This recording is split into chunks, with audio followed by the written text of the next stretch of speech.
Hi, this is Laylee with In Vivo Leadership Strategies, and this is Integrity Over Scale podcast.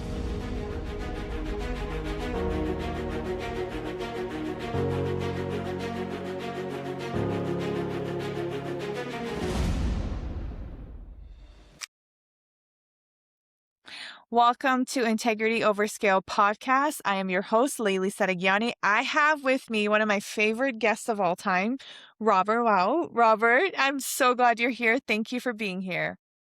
Absolutely. Absolutely. Thank you for having me once again. Oh my gosh, it's a pleasure. And I want to reintroduce you because you are doing crazier, amazing, wonderful. I mean, I can keep going, but can you tell us what you do today? Sure. I'm a founder and CEO of Beacon World, and my work today sits at, you can call the intersection of leadership, AI, learning, and business operating systems. So, building Beacon World around the idea that small businesses and expert led companies can operate very differently now.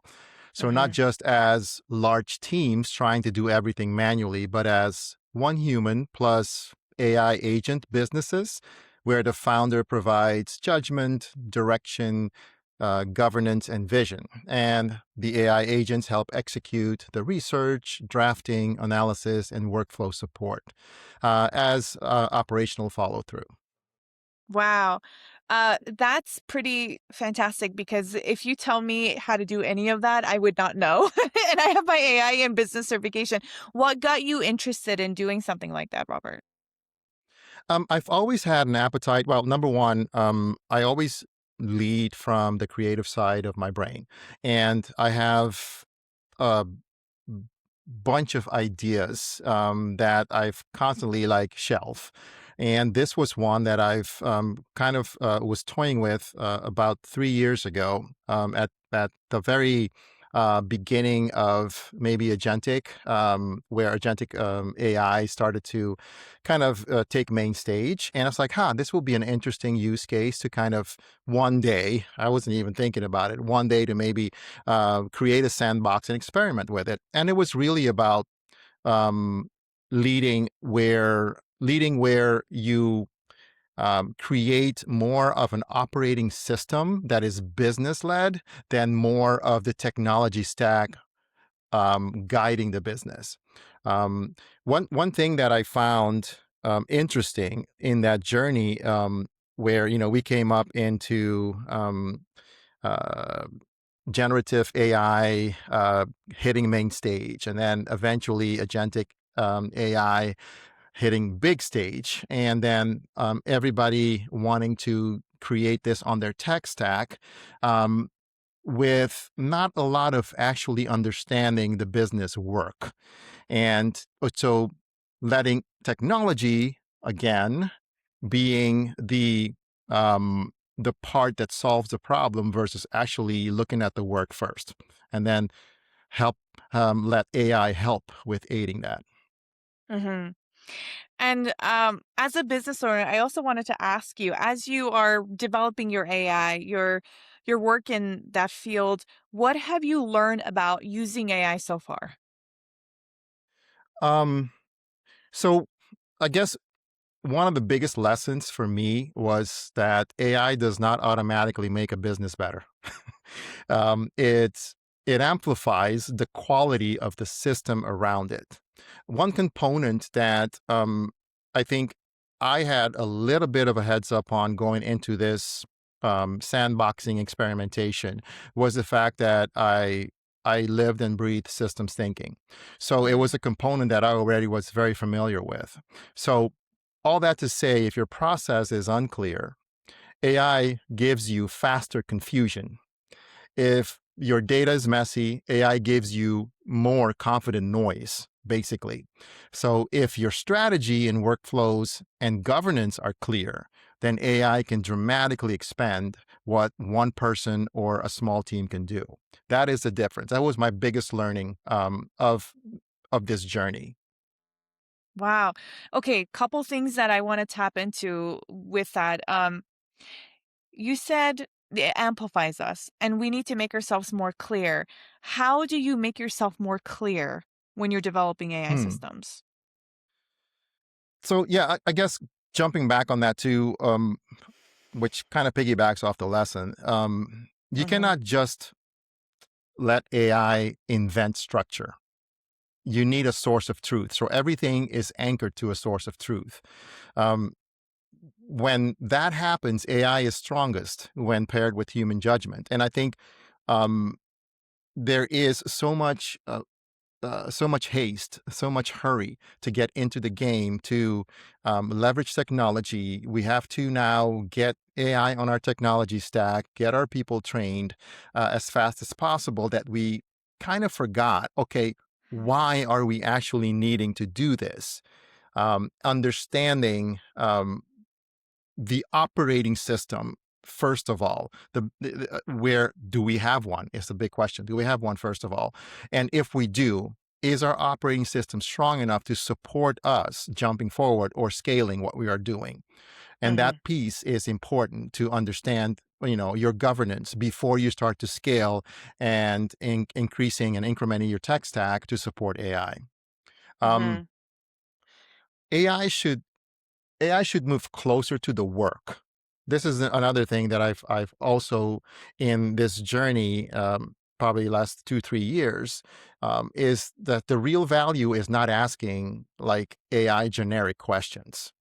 It's really embedding AI into real workflows, decisions, learning moments, customer facing systems. Those things are where you move AI closer to the work and understanding the operating system of the business.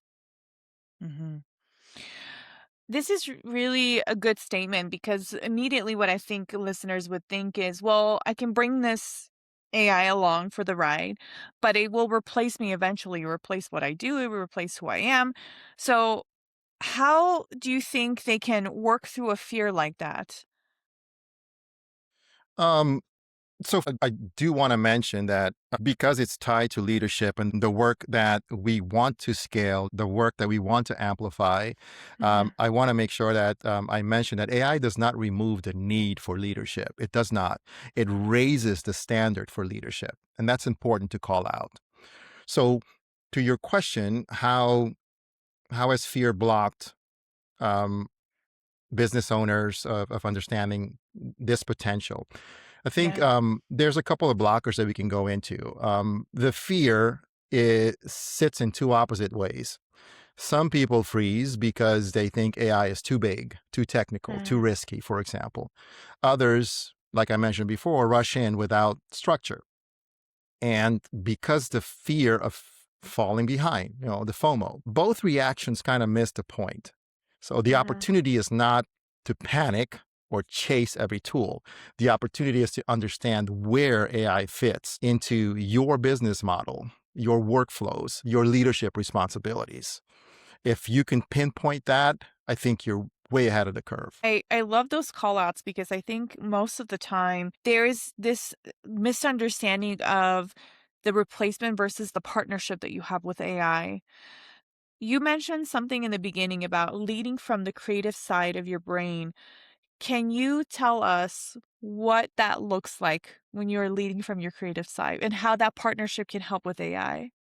Yeah, I think uh, you know I'll respond to that with the where the fear, which you've mentioned earlier, the fear comes from seeing AI as a replacement conversation, right? Um, Mm, like, will AI replace me? Will it replace my people? I mean, all those things are legitimate fears. I think the better question for that is what parts of my work should remain deeply human and what parts mm, can be systemized, supported, or accelerated. So when I say I lead from the creative side of it, is a part that to me is deeply human. So I can be creative. Things that I was like, man, if I had this or this assistant or this thought partner that I can engage and maybe a product that I have in mind for that market viability that I could kind of brainstorm with, that that part of it to me is the creative piece. Like, you already have the concepts, you already have some of these ideas. The thing with the friction is, how can you, um, at a very minimal way, engage someone or something to actually explore the idea with you. And that's the difference when you're engaging AI and how you look at that. So the creativity, if I understand it correctly, it's really again from the human centered, the leadership that you bring in into the AI piece. Is that right? Yeah. So creatively, I could have a conversation with you right now, for example, Uh, and understanding of what the conversation that we're having, there might be some ideas that pop in my head that are not logically driven just because they're conceptually kind of out there, but yeah. having the courage to, hey, say, like, have you thought about this crazy idea of doing that? That comes from the creative side of your brain. It's like constantly exploring, it's constantly on this train of discovery. Right, that piece to me is very important versus the more automation pieces where it's like, oh, it's very workflow oriented, very logic oriented. You have to do these things in these steps. Those are normally occurring anyway in most engineers, in most folks who think in those terms. Creatively, though, are the ones who are like, hey, what if X is true? Then we could possibly do Y. Now, how can we experiment with validating X? That is the distinction between the creative, I think, and the logical brain, and both of them together is where AI can bridge the gap. hmm hmm Now we're talking about AI being more advanced into what we say is quantum. Can you tell the listeners what quantum is?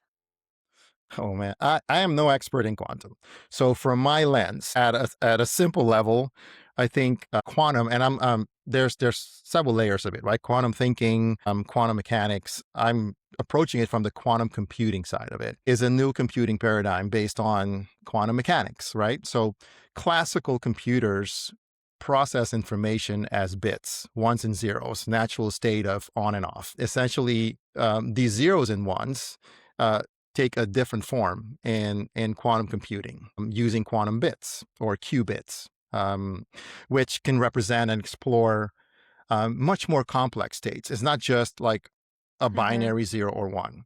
So the promise is that for certain type of problems, like probably in science, chemistry, materials, composition, optimization, risk modeling, even cryptography, for example, quantum systems may eventually solve problems that are extremely difficult or impractical for classical computing to do.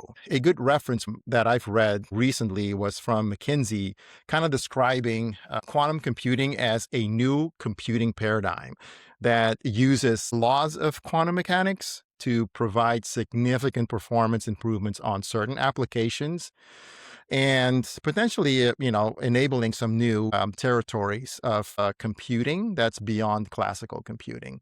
From my lens, I always bring it back to leadership. I always kind of like look at, okay, what is the implication of technology, whether it is quantum, whether it is AI, mean? What does this hmm mean for leadership? And to me, for leaders, it would not frame quantum as something like that every business owner needs to implement tomorrow. I would frame it as part of a larger pattern. Like computing is moving into new layers, like AI, agents, quantum, advanced simulations. So leaders can kind of become better at translating what these emerging technologies do into business capability and agility. hmm I can also imagine, and this was separate from the podcast. You and I were meeting, and I was expressing to you that I was a little fearful about what this meant for me. Just as you mentioned, what does the future hold in this space as of today? Oh, well, I am no fortune teller with futures. If we've seen the acceleration of our technology in probably the last 2 years, traditionally, technology would 2x every probably 18 months or so.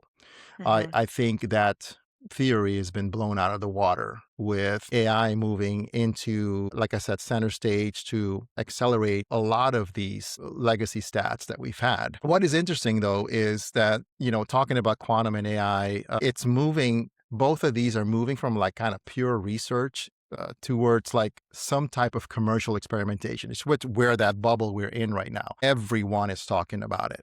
So if one person kind of was fearful about it and multiply that now by 1,000, a million, it's the fear factor is amplified considerably. So is the excitement around it.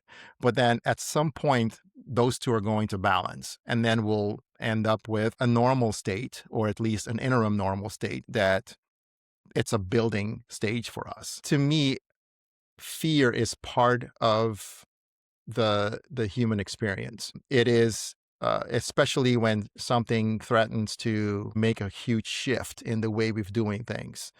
Mhm. I think adaptability is going to be key for us to figure some of those things out. And I want to throw a word of caution that it's all of this is still so emerging, and some claims are contested, but it's as we wrap our heads around how we approach knowledge with Mhm. AI. Quantum may change what kind of problems we can compute. So I think it's to the betterment of humanity. If we approach it with that positivity, there's nothing but up. I mean, history tells us that. Whenever there's technological advances, it is in betterment of humanity, Mhm. traditionally. There's all these different business clubs and associations that I've been a part in. And when I go to the study groups, usually what I hear is there is maybe 80% of the people in the group that are adapting and learning because Hmm. they are smart enough to know this isn't something you can ignore.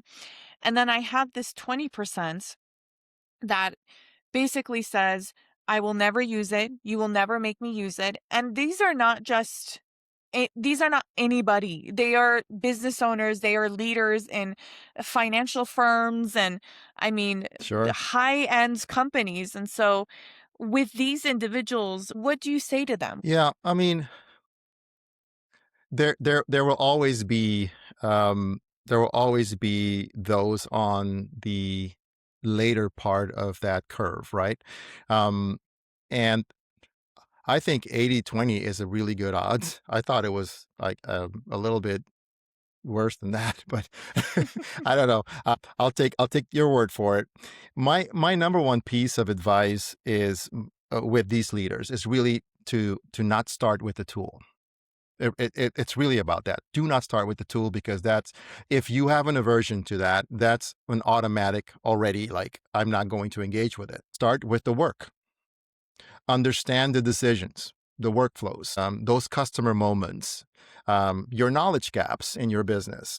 And then, until you've reached that point, then ask, where can AI improve my Mhm, speed, my learning, or maybe judgment support? So mhm, the leaders who succeed with AI will not necessarily be the ones who know the most prompts. It's mm, never going to happen that way. They'll be the ones who knows how to design better systems. So I'm coming back around full circle again to systems design. mhm, mhm. And the 80-20, by the way, it's my experience in these Oh, okay, clubs. okay. So it's not like a statistic that I gave out that anybody has said. It's just that's what I notice is there's 10 of us in the room, 8 are fine with it, and then 2 Hmm. are just like, "No way, Jose, I'm not doing this." What is the number one piece of advice that will make you successful in understanding AI?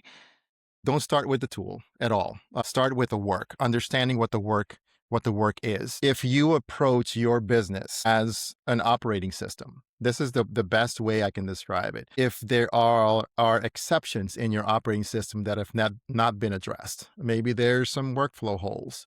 There are maybe customer success items that need to be addressed, and that there are gaps in knowledge. That's where you want to start before you actually reach for the tool. Once you understand how your system works and your subsystems play into the global ecosystem of your operating system, I think it'll be a lot easier reach to find the right tool to address what those needs are for you. Mhm. So I guess for me, the leadership challenge is to move from like, quote, I use AI to like I lead an AI enabled operating model or an operating system. That would be the leadership challenge to shift that mindset to that Hmm. thinking. Hmm.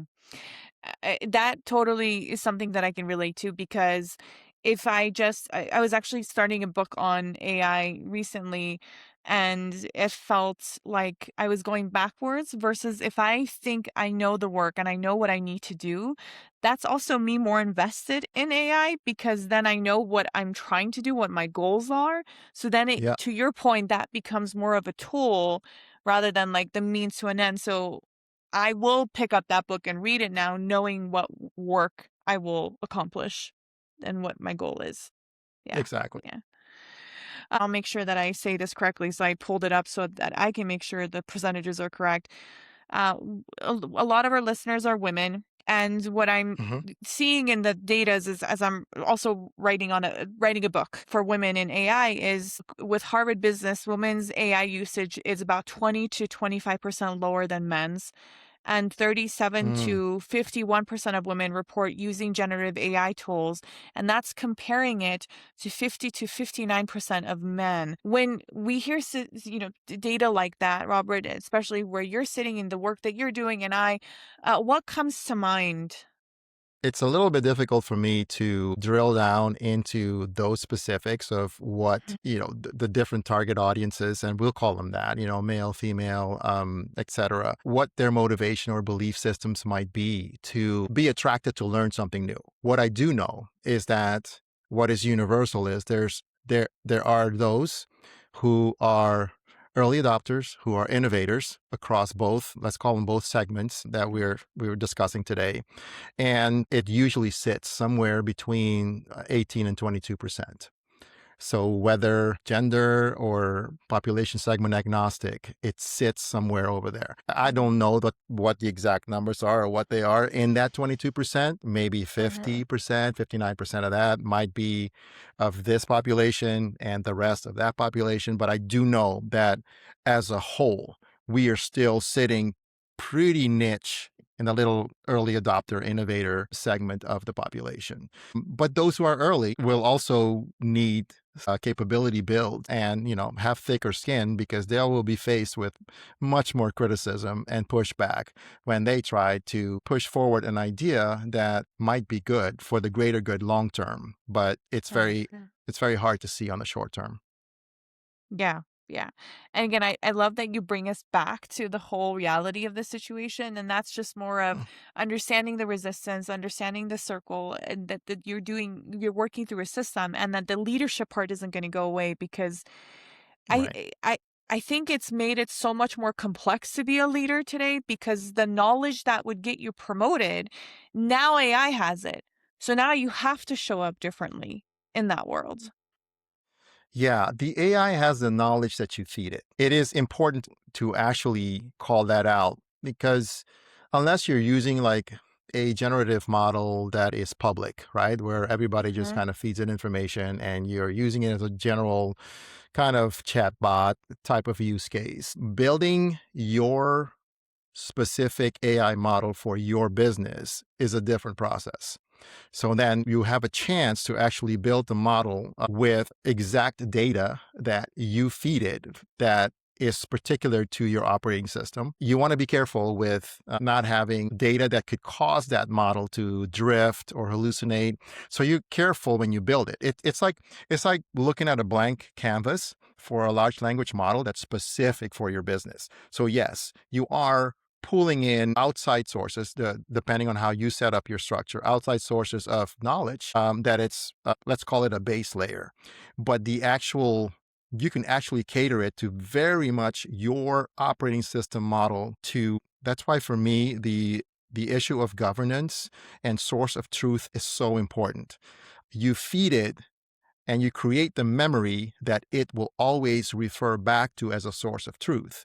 If Uh-huh. you don't have that, that's when we start to see things that are noise generation. There's not a lot of signal coming out of your LLM, even though you have the latest, greatest model that you're working from. But for your business specifics, it is important to actually focus in and hone in on a governance and then make sure that that knowledge base is the source of truth. And if it drifts, you bring it always back to that source of truth and you version it. If there are things that have been added, maybe your operating system is expanding, then you have a version 2 of your source of truth. And you say, now this is your source of truth, and make sure you call it out and you create a memory for it. Bringing it back, it is as smart, it is as good as the Mhm. data that you feed it for your operating system. Yeah. Well, I hope that there are a lot of senior executives that are hearing that because what I'm constantly seeing is the jump into AI without knowing what it is and what it could serve for you.